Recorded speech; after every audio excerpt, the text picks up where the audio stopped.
Il était dans une sanctification totale en permanence. Il était séparé de la mentalité du monde. Vous saluez tous dans le beau nom de notre Seigneur bien-aimé, comme on l'a chanté dès le départ, que le nom qui est au-dessus de tous les noms.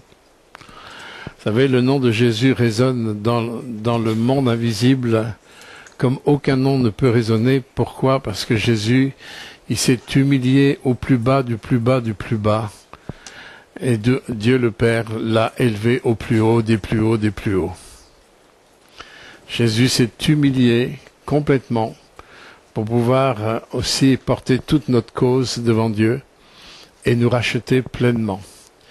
Vous savez, le désir de Dieu, c'est de nous voir racheter, c'est de nous voir être avec lui, non seulement pendant notre parcours sur la terre, mais surtout aussi pour vraiment notre parcours pour l'éternité avec lui. C'est ce qui est dans le cœur de Dieu. Aujourd'hui, nous sommes dans des temps, malheureusement, où on appelle le bien mal et le mal bien, où chacun a sa vérité. Chacun a sa vérité de telle façon que les gens ne savent plus où ils en sont. Parce que chacun a sa vérité, il n'y a plus de repère, il n'y a pas de fondement. Alors que la parole de Dieu nous dit qu'il y a une seule et unique vérité qui se trouve dans deux éléments. Le premier, la Bible dit que ta parole est la vérité. Et parce qu'elle est la vérité, elle est une lampe qui va éclairer mon sentier. Et la parole de Dieu nous dit que Jésus, il est la parole, faite chair. Il est la concrétisation, il est la puissance de la parole faite chair, où tout ce qui a été fait depuis le départ a été fait par le pouvoir et la puissance de la parole. Et il n'y a pas de 36 000 vérités. Il est le chemin, la vérité et la vie, nous dit les Écritures. Nul ne peut nous conduire vers le Père que par lui et par lui seul. Et aujourd'hui, cette vérité fondamentale, elle est effritée. Malheureusement, et depuis 68, d'autant plus, on a effrité à tel point que dans tous les domaines, chacun a sa vérité. Et il nous faut revenir à la vérité avec un grand V, qui est à la fois la parole et la parole faite chair, Jésus-Christ et les Écritures. Mais lorsque nous nous attardons dans les Écritures, il y a des fois, nous sommes confrontés à des textes qui pourraient nous faire peur. Il y a des textes qui peuvent nous ébranler. Et les textes qui nous ébranlent sont parfois les textes qui sont les plus favorables pour nous rapprocher du cœur de Dieu. Parce que les textes qui nous ébranlent sont des textes qui vont nous remettre en question. Et surtout qui sont là pour nous amener dans une vraie repentance. Une authentique repentance. On ne joue pas à être chrétien. On ne s'amuse pas à suivre Dieu. On n'est pas dans une église pour s'amuser à jouer avec les vérités bibliques comme ça et on fait ce qu'on veut. On ne peut pas, fonctionner comme ça. Et dans les Écritures, dans Apocalypse 22, je vais lire avant Hébreu, je vais vous lire Apocalypse 22, 11, dit que celui qui est injuste, qui continue à être injuste. Il est libre d'être injuste. Que celui qui est souillé, qu'il continue à être souillé. Vous voyez, Dieu met pas d'interdit. Si tu veux être injuste, continue d'être injuste. Si tu veux marcher dans la souillure, continue d'être dans la souillure. Mais par contre, que le juste qui pratique encore la justice, il se sanctifie et se sanctifie encore. Vous voyez, je veux dire, on a la liberté. Les gens ont la liberté de se vautrer dans le péché. Les gens sont libres.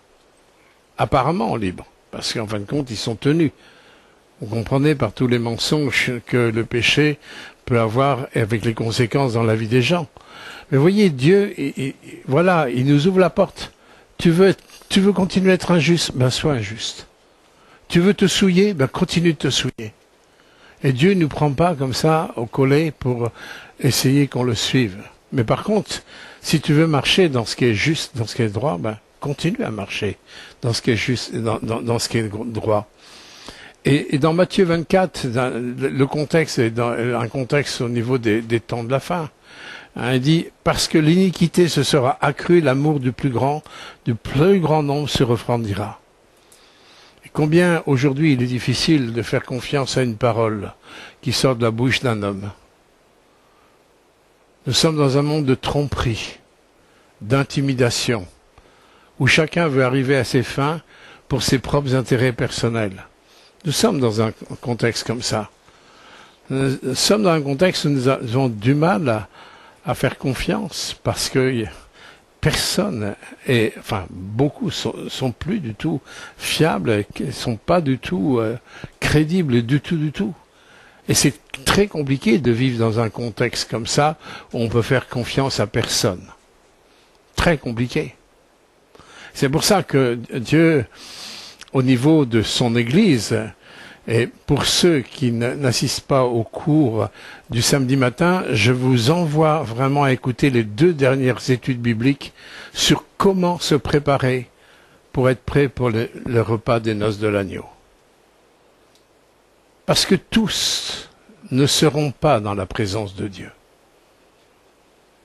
Et il y a une grande partie de l'Église de Jésus-Christ qui vit dans l'illusion. Et je trouve que c'est la chose la plus grave, de s'illusionner que tout va bien alors que tout va mal. Et je veux dire, en tant que serviteur, nous avons la responsabilité de remettre les spots, la lumière sur ce que dit la parole de Dieu. Et il y a un texte que je vais vous lire dans Hébreux 12, 14, qui est un texte qui doit nous pousser à réfléchir et à nous positionner devant le Seigneur par rapport au contexte dans lequel nous vivons, un contexte difficile, mais nous avons besoin de nous pencher sur les Écritures. Ta parole est la vérité. Elle éclaire notre sentier. Nous ne sommes pas soumis aux 36 000 vérités de Pierre, Paul et Jacques. Nous sommes soumis à la puissance des Écritures par la puissance du Saint-Esprit qui a influencé l'écriture de la parole de Dieu. Toute écriture a été inspirée par Dieu pour corriger, pour reprendre, pour édifier, etc. Toute écriture. Et je veux dire, on pourrait dire c'est prétentieux de dire ça, mais la force qui appuie cette vérité, c'est que toute la Bible, elle est prophétique. Elle a annoncé les choses d'avance, même des fois des milliers d'années avant, où les choses se sont accomplies. Et on reconnaît que quelque chose est de Dieu quand quelque chose a été prophétisé X années après, et ça s'est accompli à la lettre. Là, on dit, on touche pas, on a affaire au souverain. On n'a pas affaire à l'homme. Et quand j'ouvre les Écritures, j'ai pas affaire à l'homme. J'ai affaire au souverain. Avant de lire Hébreux, chapitre 12, verset 14, on va prier. Seigneur, je suis conscient que c'est un message important que tu veux donner ce matin. Et combien nous sentons, Seigneur, tellement incapables de quoi que ce soit sans toi. Nous savons, Seigneur, et nous connaissons nos propres limites. Et nous voulons rester dans cette mentalité d'humilité, Seigneur, devant ta face. Nous voulons rester humbles devant toi. Et c'est pour cela que nous invitons la puissance de ton Saint-Esprit. Seigneur, que les paroles qui vont sortir de ma bouche puissent toucher les cœurs et les consciences, afin que nous puissions vraiment avancer, Seigneur, pour que nous soyons ensemble préparés, Seigneur, pour ce grand retour, qui est ton propre retour. Tu as dit, Seigneur, quand tu poserais tes pieds sur le mont des Oliviers en Israël, ils reconnaîtront celui qu'ils ont percé. Seigneur, tu as dit, Seigneur, que tu reviendrais. Tu reviendrais bientôt. Merci pour cette certitude. Tu ne peux pas nous mentir. Tu ne nous as pas menti dans ta première venue, où tout a été prophétisé et accompli. Et tu ne peux pas nous mentir dans ta deuxième venue, où tout est prophétisé et sont en train de s'accomplir.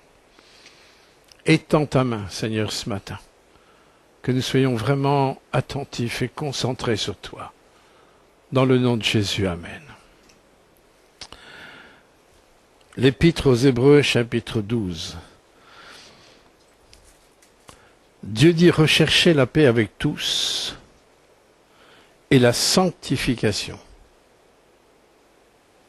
Écoutez cette petite phrase qui est une phrase qui est difficile à entendre, mais qui est pourtant la vérité, sans laquelle personne ne verra le Seigneur. Sans laquelle personne ne verra le Seigneur. Oui, là, on touche à des choses sérieuses. Veillez à ce que personne ne se prive de la grâce de Dieu, à ce qu'aucune racine d'amertume poussant des rejetons ne produise du trouble et que plusieurs n'en soient affectés.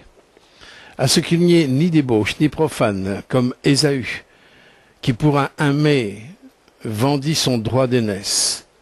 Vous savez que plus tard, voulant obtenir la bénédiction, il fut rejeté, quoiqu'il l'ait sollicité avec larmes, car il ne put amener son père à changer de sentiment. C'est étonnant que cet appel à la sanctification met un parallèle sur des choses importantes. Une première chose qui est importante, c'est que Dieu, il lie la relation que nous avons les uns avec les autres avec la sanctification. Avant de parler de sanctification, Dieu demande de rechercher la paix avec tous. Et je me suis posé la question, je dis, comment se fait-il, Seigneur, que tu as commencé par cette indication quand tu parles de sanctification? Parce que pour rechercher la paix avec tous, nous avons absolument besoin de la grâce de Dieu. Pour aimer sans condition, pour pardonner sans condition, ça c'est du spécial Jésus. C'est pas lié à notre nature. Nous ne pouvons pas faire ça. Notre nature ne peut pas rechercher la paix avec tous. Ça, ce n'est pas possible. Et moi, j'aime que Dieu nous embarque dans des chemins d'impossibilité, parce que lorsqu'il nous donne la capacité d'aimer et de pardonner sans condition, on sait que ça vient pas de nous. On ne peut pas dire, oui, je suis fort, je suis meilleur que les autres. Non. Pour me rendre capable de ça, il faut que le Seigneur me fasse réaliser que je ne viens que de la terre. Je ne viens que de la terre. Le péché est attaché à moi. Et c'est pour ça que Jésus, il s'est humilié. Il est venu au niveau de la terre pour pouvoir nous élever, pour apprendre à aimer comme lui, à pardonner comme lui et à vivre l'ADN de son cœur. Et l'Église, c'est pas autre chose que ça. Et quand nous voyons les images de l'Église que nous pouvons avoir depuis 2000 ans, et même encore maintenant, je veux dire, mais ça n'a rien à voir avec ce que Dieu veut. Ça n'a rien à voir avec ce que Dieu veut. Et le Seigneur met en avant cette importance relationnelle que nous devons avoir et dit, attention, qu'il n'y ait aucune racine d'amertume. Combien les amertumes que nous gardons dans nos cœurs ne sont que la démonstration de non-pardon dans nos vies. Toute amertume que je peux garder dans mon cœur est le signe de non-pardon. C'est-à-dire, je ne suis pas dans la pensée de la croix. Je ne suis pas dans la pensée de ce que j'ai reçu moi-même de Dieu pour pardonner mes péchés. Et il nous dit de veiller à ce qu'aucune racine d'amertume ne soit dans vos cœurs. Combien les amertumes que nous pouvons garder, aussi bien dans un couple, dans une famille, dans notre entourage ou dans une église ou autre, combien ces racines d'amertume sont en train de pourrir le relationnel. C'est comme un fruit qui est pourri dans une coupe de fruits qui va faire pourrir tout le reste. Quand Dieu dit aucune racine d'amertume, je ne peux pas régler l'amertume simplement en disant oui, ça va se faire avec le temps. Souvenez-vous, dans les eaux de Mara, le mot Mara signifie amer. Vous vous souvenez quand ils sont sortis, ils ont traversé la mer Rouge, le peuple d'Israël pendant 3 jours et tout d'un coup, il n'y a plus d'eau. Et plus d'eau, l'eau c'est la vie. Et quand toutes les réserves d'eau ont été épuisées, pendant 3 jours, le peuple a commencé à râler contre Moïse. Ils ont été conduits vers les eaux de Mara. Vous avez vu ça dans au début du livre de l'Exode. Hein, dans les eaux de Mara, ils avaient une espérance et on va boire. Maintenant, on ne peut pas boire, l'eau est amère.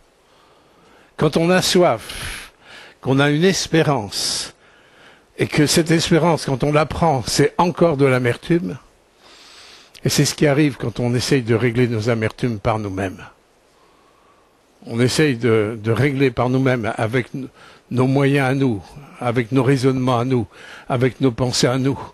Mais on se rend compte que c'est amer, je ne peux pas me désaltérer de ça, et l'amertume, elle est encore là. La seule solution que Dieu a donnée à Moïse pour pouvoir régler ce problème d'amertume, Dieu a dit, quand Moïse n'avait pas de solution non plus, lui. Et lorsqu'il a invoqué le nom de l'Éternel, qu'est-ce qu'il a fait? Dieu lui a dit, tu vas prendre ce bois-là et tu vas le jeter dans l'eau. Le bois dans les Écritures, c'est le symbole de la croix. C'est la puissance de la croix. Il n'y a que la puissance de la croix qui peut régler toute amertume. Et lorsque Moïse, lui, il a obéi, je suis sûr qu'il n'a pas compris toute l'ampleur que ça avait dans ce geste symbolique. Mais quand il a jeté le bois dans les eaux de Mara sont devenues des eaux douces. Vous savez, quand la croix passe vraiment dans notre vie, et pour qu'elle passe, il faut que je sois conscient de mon péché. Il faut que je sois conscient que je ne suis pas une victime des choses. Je suis responsable de moi-même, de ce que je pense et de comment j'agis ou je réagis par rapport à mes émotions. Beaucoup de personnes vivent en fonction de cette mentalité de victime. Tant qu'on est une victime, il y a forcément des coupables autour de nous. Bien sûr qu'il y a des coupables autour de nous. Mais ils ne sont pas plus coupables que moi devant Dieu. Et c'est là que l'Église a besoin de réfléchir. Personne n'est plus coupable que moi. Quand je passe ma vie devant le filtre de Dieu et devant la sainteté de Dieu, je suis coupable. Nous sommes coupables. Nous sommes tous à la même enseigne. Nous sommes coupables et c'est bien parce que nous sommes coupables et que nous n'avions pas de solution comme aux eaux de Mara que Dieu a envoyé la croix. Que Dieu est venu mourir sur la croix pour nos péchés, pour régler ce problème que nous ne pouvions pas régler. Il faut que l'Église, elle vive d'une façon sérieuse avec cette croix, qui est la clé, qui est le doigt, qui veut vraiment nous sortir de toute amertume, de tout péché. Et c'est pour ça que le Seigneur, à la fois, il dit, recherchez la paix avec tous, et il rajoute, et la sanctification. Et il dit, sinon, personne ne verra la face de Jésus. Alors, si on questionne les chrétiens dans toutes les églises, je parle pas des églises traditionnelles, je parle même des églises évangéliques, je parle là. Si on fait un test, ouais, ben oui, je vais revoir le Seigneur. Oui, tu vas voir le Seigneur, mais il y a une condition. Il y a une condition. Et nous ne devons pas oublier la condition, et c'est là que c'est sérieux. Vous savez qu'à l'heure actuelle, je suis étonné en écoutant les commentaires des rabbins au niveau de la venue de leur Messie, qui est, pour nous, on sait que c'est Jésus, hein, puisque la Bible même a prophétisé dans le prophète Zacharie. Le Zacharie fait partie de la Torah. Ils ont la Torah, ils ont cette prophétie de Zacharie, ils peuvent le lire. Ou quand il est dit, ils reconnaîtront celui qu'ils ont percé, c'est prophétisé dans Zacharie. Eux, ils attendent leur Messie, mais comme une première venue. Mais nous, c'est que c'est la deuxième venue. Mais vous savez que dans tous les écrits étudiés par les plus grands rabbins de l'époque, tous sont unanimes, c'est que le Messie arrive. Tous. Et tout ce qui se passe au niveau des guerres, au niveau du Moyen-Orient, c'est aussi l'accomplissement de certaines prophéties. Et c'est pas fini. Et ce n'est pas fini. Donc, il faut qu'on fasse attention. Si le peuple juif qui est versé dans la Torah, dans la parole de Dieu, dans les études approfondies, et eux, ils ont tous les textes en hébreu avec les moindres détails, hein, sont unanimes. Ils savent que le Messie est de retour. Nous aussi, par le Saint-Esprit, nous savons aussi que le Maître est de retour et il nous avertit. Mais tous ne le verront pas. Tous ne bénéficieront pas de cette proximité. Et c'est pour ça que dans son amour, Dieu nous prévient à l'avance. C'est comme si toi, tu vois ton enfant qui est en danger, ben, tu vas le prévenir à l'avance. Attention mon fils, attention ma fille. Hein? Si tu parcours ce chemin, voilà ce que il risque de t'arriver. Par contre, si tu prends ce parcours, là, tu verras que ça c'est positif et constructif. C'est exactement ce que Dieu est en train de faire lorsqu'il nous dit de rechercher la paix entre tous, avec tous, et de veiller à ce qu'il n'y ait aucune racine d'amertume. Hein? Et pourquoi Dieu met le parallèle avec Ésaü? Parce que Ésaü, pour un bienfait éphémère, il avait faim, il a vendu son plat de lentilles, il a son droit d'aînesse contre un plat de lentilles que son frère Jacob était en train de faire. Pour un bienfait éphémère, il a vendu son droit d'aînesse qui est une bénédiction pour l'éternité. Attention de ne pas vendre ce que Dieu veut vous donner en héritage pour l'éternité contre des effets éphémères, des satisfactions passagères qui peuvent vous griller pour l'éternité. Et même quand Ésaü a voulu retourner vers son père, quand il est retourné vers Isaac, il est dit, même avec ses larmes, on pourrait dire des larmes de repentance qu'il avait là, mais même avec ses larmes, le père n'a pas pu changer de décision. Il avait libéré la bénédiction sur Jacob. Il n'a pas pu faire un retour en arrière. Et c'est exactement ce qui est dit, que nul ne verra la face de Dieu. Là, Dieu ne pourra pas changer. Il ne pourra pas changer d'orientation là. Alors nous parlons beaucoup de la grâce. Oui, il y a la grâce. Oui, la grâce, elle est absolument gratuite pour nous. Mais il y a un chemin pour marcher dans cette grâce. On ne peut pas faire n'importe quoi à cause de la grâce. Vous avez le théologien allemand Dietrich Bonhoeffer qui a écrit un merveilleux livre sur ce sujet qui s'appelle « La grâce à bon marché ». La grâce, elle n'est pas à bon marché. Nous prenons souvent la grâce à bon marché. Mais la grâce, elle a été payée à un prix cher. Personne n'a autant souffert que Jésus-Christ. Il s'est dépouillé complètement. Il est venu comme un simple homme. Il s'est dépouillé, il n'est pas venu avec toute la puissance et la gloire. Il est venu dans une simplicité d'homme. Et comme il a été dit ce matin dans un chant, oui, que Jésus, il est l'Amen. Ce qui a permis que Jésus soit élevé jusqu'au son trône, c'est qu'il a été le Amen avec son Père. Il a toujours dit oui à son Père. Il était dans une sanctification totale en permanence. Il était séparé de la mentalité du monde. Il était séparé de ce qui se faisait dans le monde. Il a amené les dimensions du royaume par le oui à son Père. Par un chemin total d'obéissance. Il a appris l'obéissance par les choses qu'il a souffertes. C'est sérieux. C'est pas simplement d'avoir une confession de foi, de venir au culte comme on vient à la messe. On a accompli notre devoir dominical et dans la semaine on fait que ce qu'on veut. Ça marche pas. Mais bien aimés, je préfère vous dire ça à l'avance. Ça ne peut pas marcher. Soit on est à 100% avec Dieu, soit on n'est pas avec Dieu. Aucun couple n'accepterait de se remarier qu'à 50%, 70%. Aucun couple. Pas vrai, mesdames, messieurs, dames?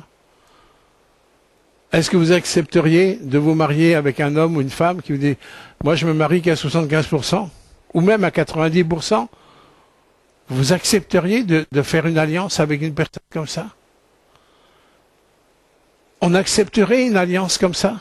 Et on l'accepte avec Dieu? On te donne qu'une partie de notre vie? Le dimanche matin, à 10h moins le quart, jusqu'à midi. Et peut-être le mardi soir, de temps en temps. Et peut-être pour certains le samedi matin.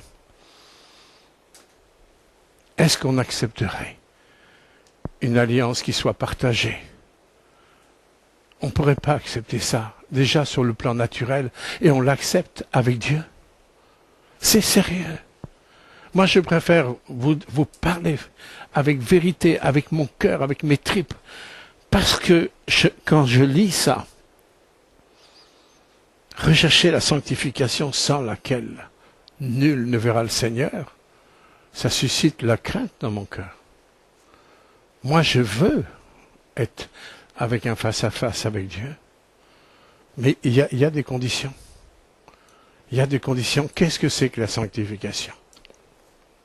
Le mot sanctification signifie séparer, rupture, à part.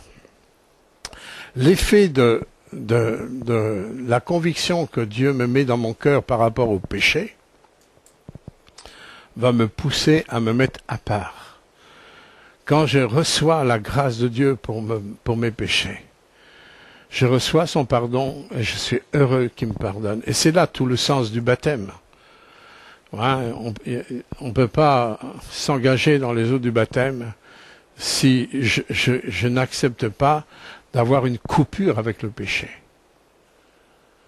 Tous ceux qui se sont fait baptiser le jour de la Pentecôte, 3000 personnes, 3000 personnes, quand ils ont été touchés par le message de l'Évangile, que Jésus est mort sur la croix pour nos péchés, qu'il est ressuscité, la Bible nous dit qu'ils ont eu le cœur vivement touché. Vous avez ça dans Actes chapitre 2. Ils ont eu le cœur vivement touché. Ils ont demandé à Pierre, mais qu'est-ce que nous devons faire? Et Pierre, il a été clair. Il a dit, séparez-vous de ce monde pervers. Ce monde s'en va à sa perdition totalement.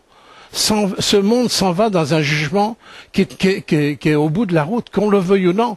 Toute personne sera jugée. On dit, oh, il n'y a pas de justice sur la terre. Oui, mais croyez-moi, il va y avoir une justice.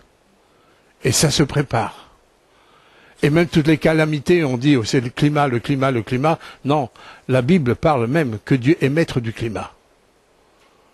La Bible parle qu'il y a même des réserves de grêle pour les jours de jugement. C'est écrit dans les Écritures. Les réserves de grêle? Ah bon, je croyais que c'était naturel. Oui, c'est naturel. Mais qui est le maître de la nature? Il dit dans les Écritures, y a-t-il quelque part un drame dans une ville sans que l'Éternel en soit l'auteur? Ça, on n'en parle pas souvent de ça, parce que c'est pas populaire. C'est pas populaire. Mais pourtant, Dieu est en train de commencer à juger. Il suffit d'ouvrir nos yeux. Et le jour que ça va être notre tour, croyez-moi, la seule chose qui nous garantit, c'est qu'on soit vraiment à part, on est coupé avec ce monde qui est dans le jugement de Dieu, et que je suis avec lui. Si je suis avec lui là dans mon présent, je serai avec lui dans mon futur. Non?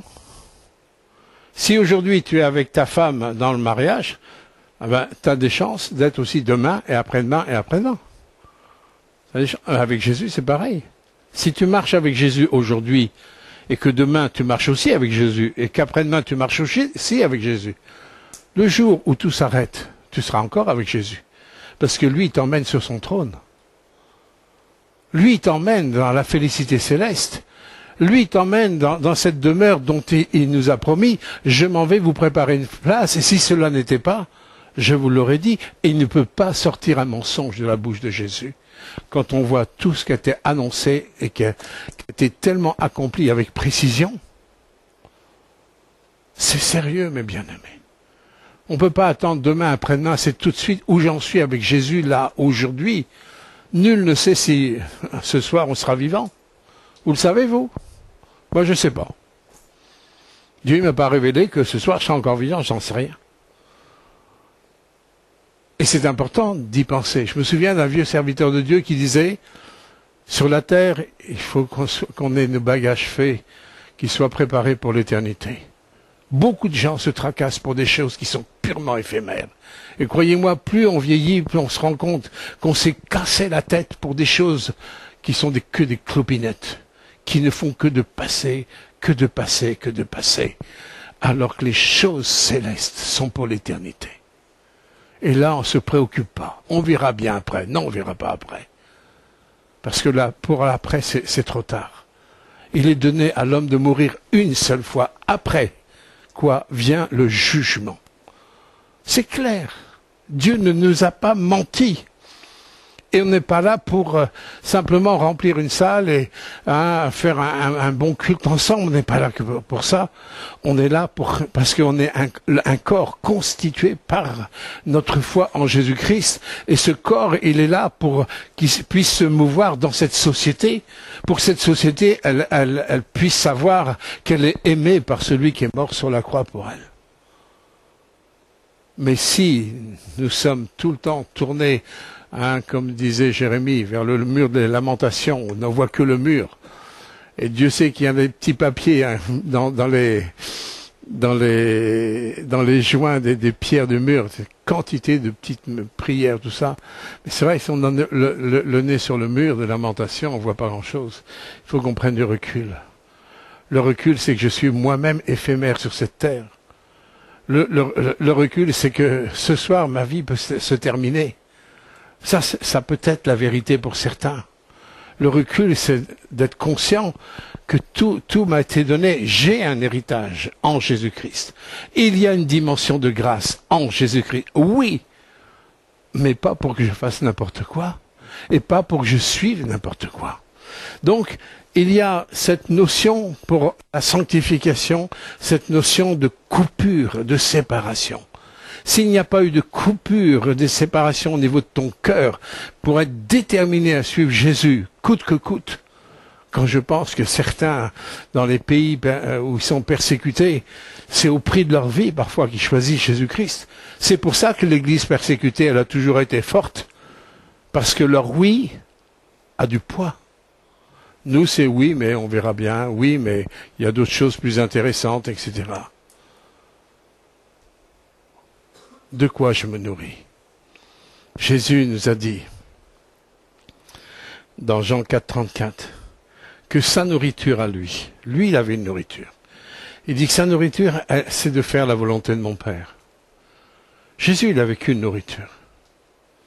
Il n'avait pas 36 000, bien sûr. Il a mangé des pains, des poissons, il a mangé des choses comme ça, physiquement.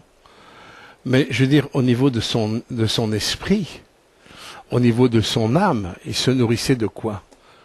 Que de ce que Dieu le Père lui disait de faire. Jésus ne faisait rien de ce qu'il n'avait pas vu faire auprès de son Père.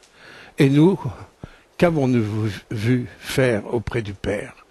Qu'est-ce que le Père nous demande de faire? Déjà, le Père nous demande de ne pas avoir aucune racine d'amertume, aucune entre nous. D'avoir un relationnel qui soit digne de lui. Un relationnel qui nous permette de voir que Jésus, il est vraiment ressuscité. Et que chacun adresse à l'autre la dimension de l'amour qu'il a reçu de la part du Seigneur, la dimension du pardon qu'il a reçu du Seigneur, la dimension de la patience, de la persévérance qu'il a eue, que j'ai reçu de la part du Seigneur, de redonner à l'autre ce qu'il a reçu de la part de Dieu. Oh, ça, je rêve de voir une église comme ça. Je rêve de voir une église où, d'une façon évidente, on reconnaisse Jésus. Que la marque de l'église, c'est qu'on reconnaisse Christ au centre de toute chose. Comment ça peut être possible? Comment je peux réaliser ça? Eh bien, il y a des enseignements que Dieu nous donne pour nous aider à y arriver. Dieu ne nous demande pas, en fin de compte, de parcourir certains trucs comme ça, sans nous éduquer. Il est un papa. Dieu est un père. Il veut nous éduquer comme un père. Quand il nous fait voir que tel chemin ne va pas, c'est comme nous, quand on dit à nos enfants, tel chemin, il y a des conséquences négatives, est-ce que c'est pour les embêter? Est-ce que c'est pour leur mettre des bâtons dans les roues? C'est simplement le fruit de l'amour. Parce qu'on n'a pas envie de voir nos enfants souffrir. C'est pas vrai? Dieu veut nous éviter certaines souffrances, même s'il y a d'autres souffrances qu'il ne va pas nous éviter. Parce que dans la souffrance, comme je le dis dans les cours, il y a deux vertus dans la souffrance. La première vertu, c'est qu'elle éprouve ma foi. Je sais où j'en suis dans ma foi. Et la deuxième vertu, c'est ça m'épure. Ça me purifie. C'est pour ça qu'il y a des souffrances qu'il ne va pas éviter, pour que je sache que je ne suis pas dans l'illusion. J'ai besoin de savoir que je ne suis pas dans l'illusion. Et j'ai besoin, quand il me fait voir les choses qui remontent en moi, ben, je vais lui apporter, parce que si quelqu'un a péché, qu'il confesse son péché. Et Dieu qui est fidèle et juste, il va nous pardonner, nous purifier de tout péché et de toute iniquité. Vous voyez, il va faire ressortir les choses pour que vraiment elles lui soient données, pour qu'on soit ensemble. Qu'on soit vraiment ensemble. C'est tellement important. C'est tellement important. Alors, le Seigneur, dans Romains 12, il nous donne aussi un enseignement important. Il dit, je vous exhorte, frères, 12, 1 et 2, frères, par les compassions de Dieu. Vous voyez, cette compassion, il souffre avec nous. Le mot compassion, c'est souffrir avec. Par les compassions de Dieu, à offrir votre corps comme un sacrifice vivant et agréable à Dieu, qui est ce qui sera de votre part un culte raisonnable. Et regardez ce qu'il dit là. Ne vous conformez pas au siècle présent. Mais soyez transformés par quoi? Par le renouvellement de l'intelligence. Afin que vous discerniez quelle est la volonté de Dieu, ce qui est bon, agréable et parfait. Offrons nos corps comme un sacrifice. Nos corps sont les instruments entre ses mains. L'œuvre de Dieu doit passer par nous. Offrir notre corps, nos corps sont le temple du Saint-Esprit. Nos corps sont le véhicule dans lequel mon âme et mon esprit peuvent déplacer la vie de Dieu. Et quand Dieu nous dit d'offrir nos corps, ben, je ne vais pas permettre à mon corps d'aller n'importe où, de faire n'importe quoi, parce que j'ai reçu Christ en moi et je suis le temple du Saint-Esprit. Je veux veiller à ce que ce corps il soit vraiment au service de l'esprit et non au service des désirs de la chair. Je vais accepter d'être renouvelé dans mon intelligence. Les gens vivent en fin de compte à l'instinct. Dire, oh, ils sont poussés à faire ça, poussés à raisonner comme ça, faire des choix, mais sur quelle base vos choix? Sur la base de multiples vérités dans la société? Vous avez 10 personnes qui vont parler sur la même chose, vous avez 10 raisonnements différents. Lequel vous allez choisir et sur quelle base? Comment mon intelligence peut être régénérée? Régénérer, c'est redonner vie. La régénération, c'est l'apport de la vie là où il y a la mort. Si je suis dans les raisonnements du monde, la Bible elle est claire, je suis dans la mort. Dans la mort dans le sens que je suis séparé de la pensée de Dieu. Et quand Dieu me demande de me séparer de ce monde pervers, c'est que j'accepte de ne plus, que mon intelligence ne repose plus sur les bases de ces multiples vérités que nous voyons dans le monde. Mais je vais apprendre à serrer sa parole sur mon cœur. La Bible dit comment un jeune homme peut-il rendre pur son sentier? C'est intéressant ça, parce que on parle de pureté. Dieu nous parle de sanctification, de pureté. Comment je peux rendre pur mon cœur? La réponse, elle est claire, en serrant ta parole sur mon cœur. Comment je peux dire que j'aime Jésus? Quel est le critère que j'aime Jésus? Le critère, c'est que je viens au culte tous les dimanches? Non. Que je donne ma dîme et mes offrandes? Non. Que je prenne la Sainte Seine? Non. Que je soutienne l'œuvre missionnaire? Non. Même si tout ça, c'est important, mais ce n'est pas le critère. Le critère, c'est comment j'aime sa parole. Comment sa parole, elle a une autorité dans ma pensée, dans mes choix, dans mes discernements. Comment sa parole, elle a sa place. Et comment cette parole, elle va écarter toutes les autres vérités que j'ai pu apprendre depuis tout petit. Ces faux repères, ces mensonges, qui poussent l'homme à la prétention, à l'orgueil, à la domination, à l'intimidation, et des fois jusqu'à la guerre et au meurtre. Je vais me laisser inspirer par ça. Il faut regarder le fruit du monde, regarder l'histoire. Il suffit de regarder l'histoire derrière nous. Tout ce qui a été fait sur la base de l'homme, ça n'a été que malédiction. Et c'est pour ça qu'on dit, mais s'il y a un Dieu, ben, il n'y aurait pas de souci, il n'y aurait pas de cela, il n'y aurait pas de guerre, il n'y aurait pas d'injustice. Mais c'est pas de la faute de Dieu. C'est qu'on fait que ce qu'on veut. Il nous laisse aller à l'entendement de nos cœurs, il nous laisse libres. C'est parce que si vraiment on se soumettait à Dieu, croyez-moi, les gros problèmes que nous voyons dans le monde seraient résolus rapidement. Hein. Si tout d'un coup, essayez d'imaginer, tout d'un coup, tout le monde choisit de se soumettre à Jésus-Christ, plus de budget militaire. Vous imaginez, les budgets militaires, surtout en ce moment, ils sont tous en hausse. Hein. Mais essayez d'imaginer. Alors, il faut arrêter de dire que s'il y avait un Dieu. C'est plutôt si le monde se soumettait à Dieu, on verrait un monde autrement.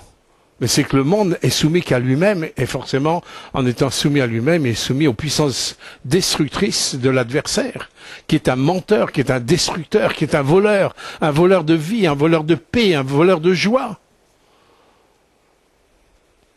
Il faut qu'on rétablisse les choses dans leur cadre. Sans la sanctification, nul ne verra le Seigneur. C'est maintenant qu'il faut trancher, c'est pas demain. Demain ne nous appartient pas.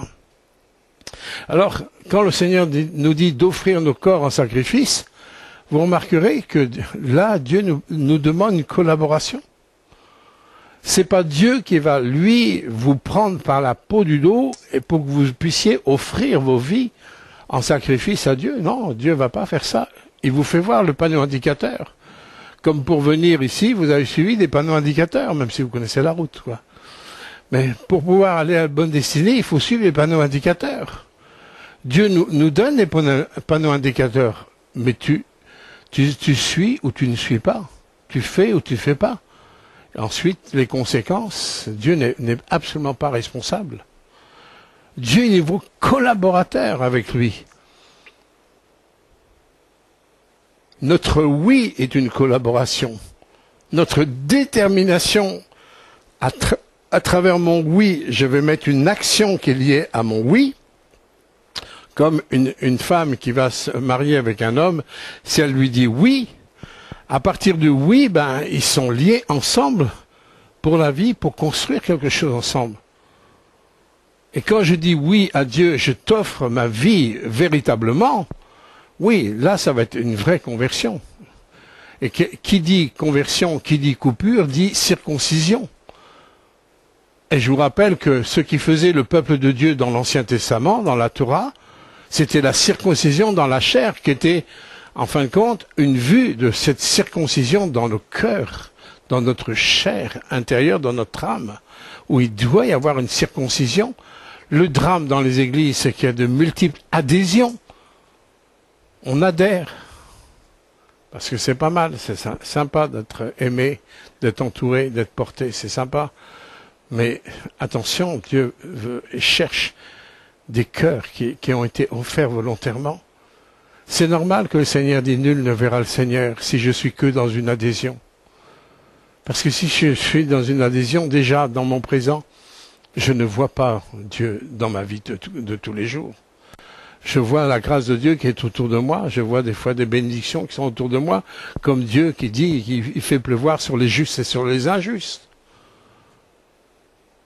Même sur les injustes, Dieu fait pleuvoir pour pouvoir faire germer les semences. Alors, il y a des bénédictions. Dieu, il aime les hommes, c'est clair. Mais il a constitué l'homme avec une notion importante dans son cœur, qui est la liberté du choix. Dieu nous a créés avec la liberté du choix. On n'est pas obligé de le suivre. Et d'ailleurs, quand Jésus a appelé ses disciples, il les a appelés dans leur contexte de vie quotidienne. Dans leurs occupations, ce n'étaient pas des chômeurs. Les apôtres n'étaient pas des chômeurs, ils avaient leur boulot. Hein. Pierre, Jacques et Jean, ils étaient des pêcheurs, ils avaient leur boulot, leur entreprise. Hein. Matthieu qui était un collecteur d'impôts, hein, etc. Ce n'étaient pas des chômeurs. En plein dans leur activité, à dire, toi, suis-moi, qu'est-ce que tu vas faire? Je ne sais pas si je vous ai raconté l'expérience que Douglas Scott a fait avec aussi un jeune dans une réunion à Saint-Étienne dans la Loire. Douglas Scott, c'est un pasteur qui a été utilisé pour apporter le réveil, un apôtre, qui a apporté le réveil dans les années 30, de 30 à 50 en France. Il y a eu un réveil qui a donné toutes les églises de Pentecôte en France. Et un jour, Douglas Scott, qui était d'origine anglaise, il a fait une réunion à Saint-Étienne, dans la Loire. Et en pleine prédication, il était en train de prêcher, tout d'un coup, il s'arrête, il regarde un jeune, il pointe du doigt un jeune. Il dit, toi, suis-moi. Et il continue son message, sans d'autre explication. Je ne sais pas si vous imaginez ça. Vous imaginez que je fasse ça là? Toi, suis-moi. Mais c'est ce qu'il a fait, le pasteur. Alors, vous savez, il faut être conduit par l'Esprit pour faire ça. Ne faites surtout pas ça si vous n'êtes pas conduit par Dieu. Mais cet homme qui est rempli du Saint-Esprit, qui a pointé son doigt vers cet homme, ce jeune homme, c'était un champion de cyclisme suisse. Il faisait les championnats de cyclisme à l'époque. Un Suisse. Et c'était un champion, en plus. C'était un top niveau, quoi. Un très bon niveau. Il se préparait pour des championnats de plus en plus forts, de plus en plus hauts. C'est-à-dire que le jeune, là, il a été mis au pied du mur. Exactement comme Jésus a appelé les apôtres. Et moi, j'ai eu ce jeune homme que moi j'ai connu plus tard, hein, en 76. Il est venu nous, en tant que professeur, il est venu nous donner des cours à l'école biblique. Hein, il nous racontait que tout d'un coup, c'est comme un coup de flèche qui est arrivé dans son cœur. Il allait choisir quoi? En un clin d'œil, sa destinée, elle était là. Soit elle allait basculer dans un sens où il aurait peut-être toute la gloire de l'homme en tant que champion cycliste, avec des belles médailles qui auraient pris la poussière avec des années, ou soit il allait accepter une vie d'aventure, sans savoir ce qu'il allait vivre. Et ce jeune homme-là, il a choisi de suivre le serviteur, il a été le voir après la réunion, et Douglas Scott, il a simplement obéi à l'action du Saint-Esprit. Lui-même, Douglas Scott, il ne savait pas ce qu'il allait faire avec ce jeune. Mais ce jeune, il a suivi cet homme de Dieu, de réunion en réunion, là où ils implantaient des églises, et cet homme est devenu un homme de Dieu aussi remarquable. Hein, il savait ce que c'était que d'implanter une église, il savait ce que c'était d'amener les âmes à la conversion, il savait ce que c'était aussi de la puissance, hein, des miracles, des prodiges et des miracles et la libération des captifs.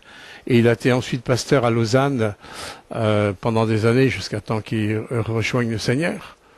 Quelle était la meilleure destinée? Les médailles qui auraient pris les poussières? Être élevé par les hommes, ou alors entrer dans une destinée qui a une répercussion pour l'éternité? Il n'y a pas photo, hein. Mais vous voyez, Dieu ne nous force pas. Dieu ne nous force pas, mais par contre, il nous invite. Parce qu'il sait très bien que c'est le meilleur pour nous. Quand il nous demande de nous offrir à lui. Quand je m'offre à quelqu'un, c'est que j'accepte de ne plus être propriétaire de moi. Les enfants disent donner, c'est donner, reprendre, c'est voler. Souvent, on donne notre vie à Dieu, mais en fin de compte, passer la porte, on reprend notre vie. Et en quelque part, on est des voleurs. On revole notre vie qu'on a donnée à Dieu. Mais la donner à Dieu, c'est d'accepter qu'il soit le maître et c'est accepter qu'il soit l'autorité de ce que je pense, l'autorité de ce que je choisis, l'autorité de ce que je fais. C'est ça, donner notre vie à Christ, c'est d'être dans le présent de Christ. Et je ne peux pas être dans le présent de Christ si je fais tout comme je veux, comme je pense, comme je décide. Ça, c'est pas possible. Ça, c'est pas possible. Vous devez avoir cette certitude, avec une paix profonde intérieure, que ce que vous faites, en accord avec votre conscience et la parole de Dieu, que Jésus est dans le coup. Si Jésus n'est pas dans le coup dans votre présent, il ne sera pas dans le coup dans votre futur. Je vous dis, c'est un message important. Les temps pressent, les temps pressent. On ne peut pas se permettre de faire à moitié. Et moi, je préfère vous prêcher comme ça. Après, c'est à prendre ou à laisser. Même si vous avez des pierres pour me lapider, c'est pas grave, lapidez-moi. Mais en tous les cas, je vous aurais annoncé la vérité que je m'annonce aussi à moi-même. D'accord? Le message que je vous donne, c'est aussi pour moi.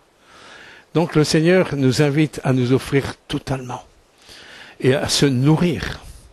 Véritablement, que j'apprenne à me nourrir de ce qui vient d'en haut. Comme Jésus dit, ma nourriture, c'est de faire ce que la volonté de mon Père. Que j'ai une vraie soif de connaître ce qu'il veut. Et il y a des choses qui sont simples. Relisez beaucoup les épîtres. Quand vous lisez les épîtres, à partir de l'épître aux Romains jusqu'à l'épître de Jude, dans les épîtres, vous avez des conseils qui reflètent d'une façon concrète ce que Dieu veut pour l'Église, pour ses enfants. Vous avez des textes concrets comme là, rechercher la paix avec tous, et la sanctification sans laquelle nul ne verra le Seigneur, c'est dans l'épître aux Hébreux. Vous voyez, dans les épîtres, vous avez plein de conseils, mais beaucoup de chrétiens ne lisent pas la Bible. Au culte, dit Seigneur, je veux faire ta volonté. Dans les chants, dire Seigneur, tu es le Seigneur, mais dans le courant des mortels, dans le quotidien de la semaine, en fin de compte, je ne me plonge pas dans la parole. Et après, j'ose dire, Seigneur, je veux faire ta volonté, alors que sa volonté, elle est là. Vous comprenez, ça c'est de l'illusion chrétienne. Je m'illusionne. J'ai un Jésus sentimental, mais celui qui m'aime, il va garder ma parole. Il va prendre au sérieux ma parole. J'ai tout fait pour que vous ayez ma parole. Dieu, il a veillé pour que la parole ne soit parvenue jusqu'à nos jours. Tout a été fait pour détruire la Bible. Même encore, il n'y a pas si longtemps, il y a moins de 100 ans, encore, on brûlait encore des Bibles, même en France. Pendant des siècles, dans les grandes églises traditionnelles, on mettait la Bible avec des chaînes et des cadenas. Il y a même des photos de ça. Il y avait des cadenas sur la Bible en disant que c'est le livre des initiés. Et on ne permettait pas aux gens de lire la Bible. Mais Dieu, il a veillé pour que nous ayons sa parole jusqu'au bout de son retour. Il a veillé sur sa parole. Et il veille pour qu'elle soit transmise, ressemée. Et c'est pour que j'en fasse quoi? Pour dire, ah ben le pasteur, il a bien parlé. Ou alors, oh, il a été dur ce matin. Et que le dimanche soir, on a déjà oublié ce que le pasteur a dit. Est-ce que vous pensez que c'est ça que Dieu attend de nous? Dieu attend autre chose. Il attend des comportements qui vont commencer à prendre au sérieux. Ce qu'il dit. Dans 2 Pierre 3, 18, il dit, nous devons croître en grâce et en connaissance. Croître en grâce, c'est de mesurer que lorsque je vois ce que je suis, c'est-à-dire que je suis que de la terre, je vais aussi m'humilier devant Dieu. Je vais lui apporter mon cœur, je vais lui apporter mes péchés, je vais lui apporter tout ce qui est contraire à lui. Je vais vraiment vivre dans une dimension de grâce parce que je reconnais mon péché. Je ne vais pas nier mon péché. Je suis par nature une faillite par moi-même. La nature humaine est une faillite et le monde ne veut surtout pas entendre ça. Et pourtant, malheur à l'homme qui se confie dans l'homme, nous dit le prophète Jérémie. Mais béni soit celui qui se confie en l'Éternel. Je ne peux pas m'appuyer sur ma nature humaine. C'est pas stable. Il y a quelque chose qui est pourri. C'est une statue à pied d'argile. Regardez combien de personnes que vous voyez dans les catastrophes naturelles en ce moment. Ça a été tout le fruit de notre vie. Oui, tout le fruit de notre vie qui est balayé en quelques minutes. Croyez, c'est une bénédiction, ça. Malheur à l'homme qui se confie dans l'homme. J'ai rien contre le fait qu'on ait de quoi vivre avec un toit et tout ça, non. Mais si c'est la force de mon appui de vie, malheur à moi. C'est une grâce qu'on ait une maison, qu'on ait de quoi vivre, de quoi nous vêtir. Merci Seigneur. Mais ce ne sera jamais de l'appui de ma vie. Dans Matthieu 6,33, Dieu nous fait voir que de chercher premièrement le royaume de Dieu et sa justice, et toute chose me sera donnée par-dessus. La priorité de toutes les priorités, c'est de chercher son royaume. La priorité de priorité, c'est celle qui a été celle de Jésus. Jésus, il était en relation avec son Père. Jésus a reçu, un pas après l'autre, il a reçu tout comment il devait agir, où il devait aller, ce qu'il devait faire, etc. Il a reçu tout son intérêt, tout son être est tendu vers son Père. Et c'est ce qu'il nous demande dans Matthieu 6,33. Cherchez premièrement, et nous on met ça en second plan, on verra après, j'ai pas assez le temps, j'ai pas de ceci, j'ai pas de cela, mais c'est un état d'esprit. C'est même pas une question de temps, c'est une question d'état d'esprit. C'est une question de regard, c'est une question de mentalité, c'est une question de réception, de savoir que de toute façon le meilleur et le centre c'est là, c'est le royaume de Dieu. À partir de là, qu'il y ait des difficultés, qu'il y ait des luttes, c'est normal. Qu'il y ait même des chutes, c'est normal. Il y a une différence quand il y a des chutes et des difficultés où je vais apprendre de mes chutes et de mes difficultés à me relever avec la pensée du royaume. Ça, c'est différent, parce que je suis toujours, même dans mes chutes, je serai avec Christ. Que de se complaire et de s'appuyer, et de, en fin de compte, de vivre dans cet état d'esprit. Vous comprenez, c'est un état d'esprit de vie qui fait toute la différence. Et j'ai besoin de grandir dans la dimension de la grâce de Dieu, parce que j'ai besoin de son pardon, j'ai besoin de son sang qui purifie, et j'ai besoin aussi en connaissance. Mon peuple, le prophète Osée dit, mon peuple meurt faute de connaissance, faute de réception de la pensée de Dieu. Je ne prends pas note de la pensée de Dieu. À travers les messages, à travers ma lecture quotidienne, à travers mes temps d'intimité avec Christ. Je ne prends pas note, je suis superficiel. Je peux me contenter peut-être juste d'une parole, d'un calendrier. On me dit, bon, ça fera l'affaire. Ça fera l'affaire. Ou alors peut-être quelques chants le dimanche, ça fait du bien. Ça ravigote. Vous avez vu que les chants, ça nous remet de la vie. Pourquoi ça nous remet de la vie? Parce que dans les chants, il y a la pensée de Dieu. Dans les chants, il y a un accord avec les Écritures. Évidemment, ça ravigote. Mais si c'est juste pour le temps du culte. Allô? Dieu veut que nous puissions grandir en connaissance et en grâce et en connaissance. Alors, dans notre progression de la sanctification, il y a deux notions. Il y a la notion immédiate et il y a la notion progressive. Dans Hébreux 4, 7, je peux avoir des changements qui sont immédiats. Moi, j'ai vu des fois dans mon bureau où on a, dans la vie des fois dysfonctionnelle de certaines personnes, on a rétabli la vérité de la parole, et quand la parole elle était acceptée, qu'on a prié, j'ai vu des gens sortir différents que comme ils sont rentrés. Ça, c'est l'action immédiate. Il peut y avoir des actions immédiates de Dieu, et gloire à Dieu pour ces actions immédiates. Je le bénis de tout mon cœur. Mais c'est pas toujours immédiat. Il y a cette notion de progression. Et on a ça dans la première épître aux Thessaloniciens, chapitre 4, verset 1, où il nous est dit, au reste, frères, puisque vous avez appris de nous comment vous devez vous conduire et plaire. Ils ont appris à travers les apôtres. Les Thessaloniciens ont appris à travers Paul et son équipe comment on doit se conduire et plaire. Il y a un apprentissage de comment on doit se conduire et comment on doit faire pour plaire à Dieu. Et c'est ce que vous faites. Nous vous prions et nous vous conjurons au nom du Seigneur Jésus de marcher à cet égard de progrès en progrès. Vous voyez, il y a cette notion de progrès en progrès. C'est comme un enfant quand il apprend à marcher, quand il apprend à lire, quand il apprend à écrire. C'est pas du parfait du premier coup, Vous avez remarqué?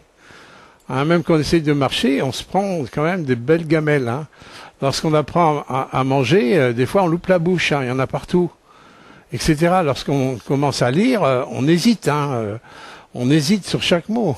Mais dans cette persévérance, ils apprennent non seulement à marcher, mais à courir. Et après, ils peuvent apprendre à marcher avec délicatesse, ils peuvent manger même dans les grands restaurants au top niveau, quoi. Et après, ils peuvent lire couramment. Pourquoi? Parce que c'est pas du acquis tout de suite. Et aujourd'hui, on est dans la mentalité de l'instantané. Avec Dieu, on n'est pas dans l'instantané, parce que dans une action immédiate, on est heureux de ce que Dieu agit immédiatement. Mais en fin de compte, on n'apprend pas grand-chose. On n'apprend pas grand-chose. Alors que dans la notion de progression, un pas après l'autre, c'est là qu'on va apprendre. On va grandir dans la persévérance. On va garder nos yeux sur lui. On va compter en s'appuyant sur lui, jour après jour. Et c'est là qu'il y a une progression. C'est là qu'il y a une progression.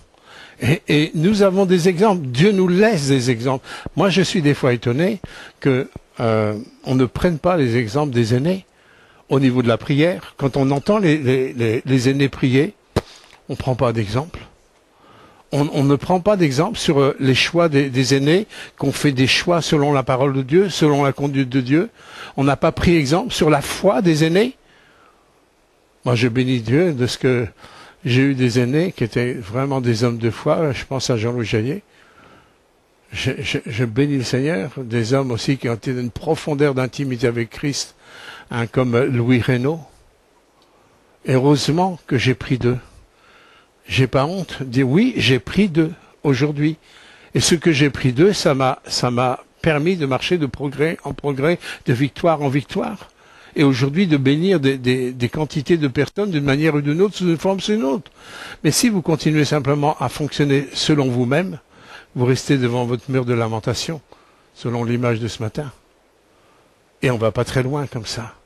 Vous voyez qu'il y a absolument dans cette avancée, dans cette sanctification, il y a une collaboration à avoir. Mais il est clair que tout ça, ça ne concerne pas ceux qui n'ont pas voulu déjà donner à la base leur vie totalement à Jésus-Christ. David nous donne aussi un bel exemple de prière, et ce genre de prière que nous pouvons aussi relever devant Dieu.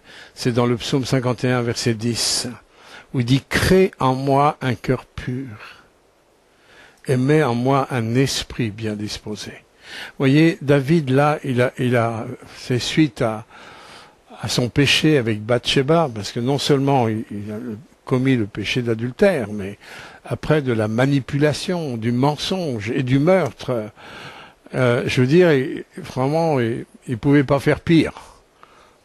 Un homme selon le cœur de Dieu, hein, qui était le roi David, il pouvait pas faire pire. Mais justement, c'est un homme selon le cœur de Dieu, pas simplement dans les choses bonnes qu'il a faites, mais même dans les choses mauvaises au niveau de la qualité de sa repentance. Dieu, il est auprès de ceux qui ont le cœur humilié. Il est près des cœurs humbles. Oui, il a péché. Oui, Dieu n'était absolument pas en accord avec son péché. Oui, il y a une condamnation. Oui, il y a eu des conséquences. Oui. Mais la qualité de la repentance de David fait la différence. Qu'il n'y a pas eu cette qualité avec le roi Saül. Il n'y a pas eu cette qualité avec le roi Saül. Du tout. Parce que lui, oui, il savait qu'il méritait la mort. Il savait qu'il n'avait pas d'échappatoire que Dieu lui-même. Et c'est pour ça que, malgré qu'il était roi, hein, malgré qu'il avait, pendant toute sa vie, c'était quand même ce David qui a renversé Goliath, qui a persévéré malgré que Saül l'a poursuivi pendant des années. Hein, il s'est même pas vengé, hein, pour tuer Saül, rien du tout. Il était absolument dépendant de Dieu. Mais à cette phase, hein, de sa vie, c'était moins royal, hein. Mais quel cœur brisé, humble. Il reconnaissait absolument la gravité de son péché et aussi la correction de Dieu. Ça, c'est un homme selon le cœur de Dieu. C'est ça, un homme selon le cœur de Dieu. Dieu nous invite absolument aussi à crier à lui, Seigneur, donne-moi un cœur pur et un esprit qui soit bien disposé. Parce que naturellement, nous n'avons pas ce cœur pur. Naturellement, nous n'avons pas cet esprit bien disposé. Et si je suis conscient que je n'ai pas naturellement ça, eh bien, je vais faire comme David, je vais le lui demander. il est mon Père, il est ma source. Hein, dans le mot Abba, je vous ai dit, il y a le mot source, ressource. Il est ma ressource. Tout ce qui me manque, je vais pouvoir le trouver en lui. Et des fois, malheureusement, il faut qu'on soit parfois dans les larmes, dans les incompréhensions, dans la douleur, parfois dans la solitude, parfois dans les silences, parfois dans des questions sans réponse. Et c'est là peut-être que la proximité de Dieu peut se faire davantage dans les profondeurs de moi. Les moyens que Dieu nous donne pour nous amener sur le chemin de la vie, bien, premièrement, c'est sa parole. Vous vous souvenez que les sacrificateurs, hein, quand ils servaient au tabernacle, avant d'entrer dans le lieu saint, il y avait la bassine d'eau pour se laver. Hein, ils devaient se laver, les serviteurs, mais quand ils se penchaient, l'eau nous parle de la parole. Quand ils se penchaient devant cette cuve d'airain, ils voyaient leur visage. Ça faisait miroir. Vous savez, la Bible, là on voit que la Bible, elle a été écrite par Dieu et non par les hommes, même si Dieu a utilisé les hommes, d'accord, mais dans l'esprit, c'est Dieu qui a écrit. Là on voit que c'est vraiment Dieu qui a écrit la Bible, c'est qu'elle met à nu nos cœurs. Ce que les hommes n'auraient jamais fait. Ça nous fait voir ce qu'est le cœur humain. Quand Dieu nous dit il n'y a rien de plus tortueux que le cœur de l'homme, l'homme naturellement il ne dirait pas ça. Alors, aussi on le dirait pour les autres, mais pas pour nous-mêmes. On pourrait le dire pour les autres. Mais pour l'ensemble de l'humanité, il n'y a que Dieu qui pourrait dire ça. Et il n'y a que Dieu qui pouvait dire oui, ils ont peut-être des cœurs de pierre. Mais moi je vais venir pour leur apporter un cœur de chair, un cœur qui va aimer. Un cœur qui va aussi battre au rythme du cœur de Dieu. Alors, on peut savoir où on en est, hein, au niveau de cette séparation, de cette sanctification. Il doit y avoir un fruit. Si je marche dans la mentalité de la sanctification, si je suis dans cette marche, dans ma propre vie, ça doit se voir. Et un des premiers fruits que je vois dans cette marche de sanctification, c'est que on devient de plus en plus humble. Dans cette marche, l'homme a de moins en moins de place, notre humanité a de moins en moins de place, et il y a notre humilité qui grandit, où on ramène tout à la gloire de Dieu, à la personne du Seigneur, et on ne veut pas voler une miette de la gloire de Dieu. On devient aussi de plus en plus aimant, où Dieu va nous rendre capables d'aimer des personnes qui, peut-être qu'on n'aurait pas vues en peinture, et tout d'un coup, il va y avoir une compassion qui va se développer en nous. On devient de plus en plus patient, manifestant de plus en plus ce caractère de Christ. Les conséquences de cette sanctification, c'est qu'on voit se dessiner, en fin de compte, l'ADN de Jésus-Christ. Et c'est ce que Dieu veut voir au sein de son Église. Ils reconnaîtront que je suis ressuscité à l'amour que vous avez les uns pour les autres. Et c'est pour ça que Dieu commence à dire surtout, rechercher la paix avec tous. Parce que ça va être le chemin pour accéder.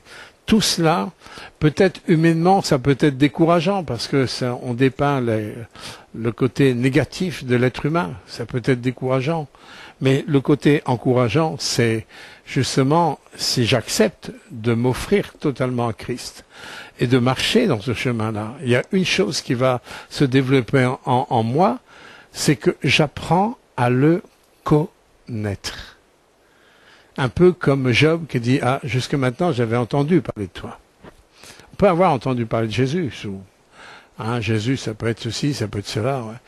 Ouais. Mais je vais apprendre à le connaître. Et Job a dit, après la douleur, après les épreuves, après les difficultés, après tout ça, mais maintenant, mon œil te voit.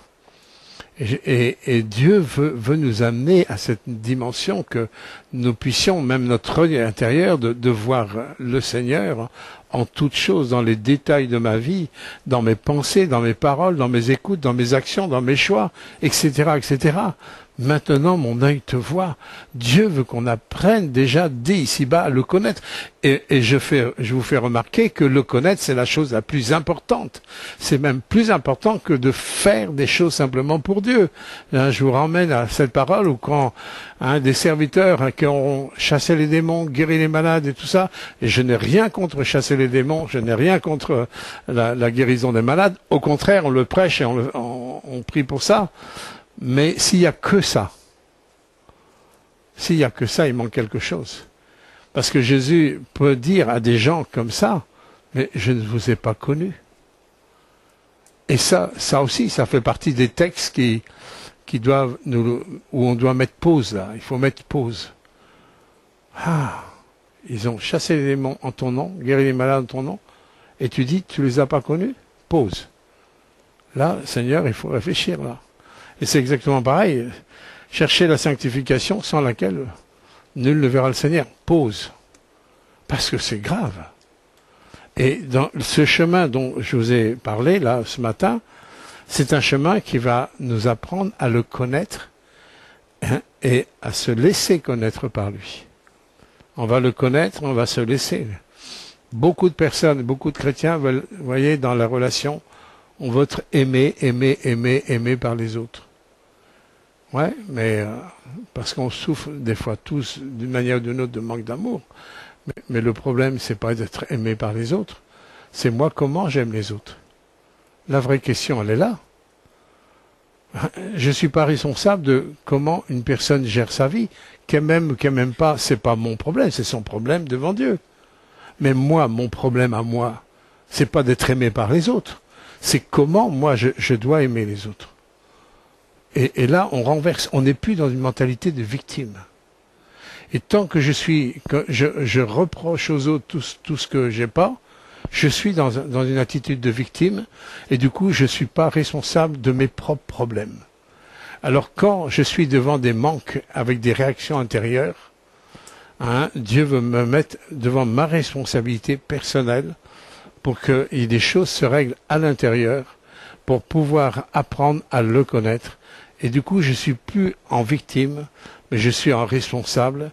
Et mon souhait, c'est comment je peux donner mon amour aux autres, même auprès de ceux qui m'aiment peut-être pas. Mais tant que je pointe du doigt, un tel m'a pas salué, il m'a pas aimé, il m'a pas ceci, il m'a ignoré. Tant que je suis comme ça, croyez-moi, je suis sur un manège qui tourne en rond. Et je ne connaîtrai pas les dimensions de la grandeur, de la connaissance de Jésus-Christ dans mon cœur. Alors je terminerai par Jérémie 21:8, où Dieu, comme je le disais dès le départ, Dieu nous met devant un chemin. Josué a eu la même réplique aussi que Jérémie, dit ainsi par l'Éternel, voici je mets devant vous le chemin de la vie, le chemin de la mort. Choisis la vie afin que tu vives. Dieu, il nous met là devant des choix. Personne n'est obligé de donner sa vie vraiment, à la mettre sur l'autel en sacrifice pour Jésus. Personne sera forcé pour faire la volonté de Dieu. Mais Dieu nous met devant des choix. Et je suis responsable de mes propres choix. Il est clair que si je suis aujourd'hui avec Jésus-Christ, dans un relationnel vivant, et si je suis avec lui, j'ai la paix dans mon cœur. Et la paix, elle ne dépend pas ni des autres, ni des circonstances. Et ça ne sert à rien de demander la paix de Dieu alors qu'il nous l'a donnée en Christ. Ça ne sert à rien de lui demander la paix. La paix, elle se reçoit par ma foi quand mes yeux sont fixés sur lui et que je suis en harmonie avec lui. La paix, elle vient là. Et la joie, elle vient de la même manière. La joie n'est pas dépendante des circonstances. On a l'exemple de Paul et Silas dans la prison. Ils étaient dans une circonstance tellement difficile. Mais ils étaient dans la paix, ils étaient dans la joie. Pourquoi? Parce qu'ils étaient en Christ, tout simplement. C'est être en Christ, dans leur présent, qui leur permettait, en fin de compte, d'avoir une telle attitude. Et c'est la même chose pour nous. La vie et la mort, c'est à nous de choisir. La sanctification, c'est pareil. C'est soit je vais aller d'un côté, soit de l'autre. Mais en tous les cas, ce matin, Dieu nous met absolument au pied du mur pour que mon choix soit catégorique. que notre oui soit oui, que notre non soit non. Tout ce qu'on rajoute, ça vient du malin. Amen. Seigneur, je te remercie d'avoir délivré ce message. Seigneur, tellement important pour chacune de nos vies et nous sommes conscients que tous, nous avons besoin, Seigneur, de nous humilier, Seigneur, devant toi. Tant de mélange, tant de partage, tant de faux raisonnements, Seigneur, dans notre vie qui nous volent la paix, la joie, qui nous volent ta présence. Seigneur, sont encore dans le cœur de tes bien-aimés. Nous te demandons pardon, Seigneur, de tout notre cœur. Nous voulons choisir ce matin, oui, ce choix, Seigneur, décisif, de mettre nos vies, Seigneur, sur l'autel. Nous voulons te dire oui, nous voulons apprendre à être cet Amen, comme tu l'as été avec ton Père. Tu es le chemin pour notre salut, mais tu es aussi le chemin pour notre marche. Sois béni, Père, au nom de Jésus-Christ. Amen.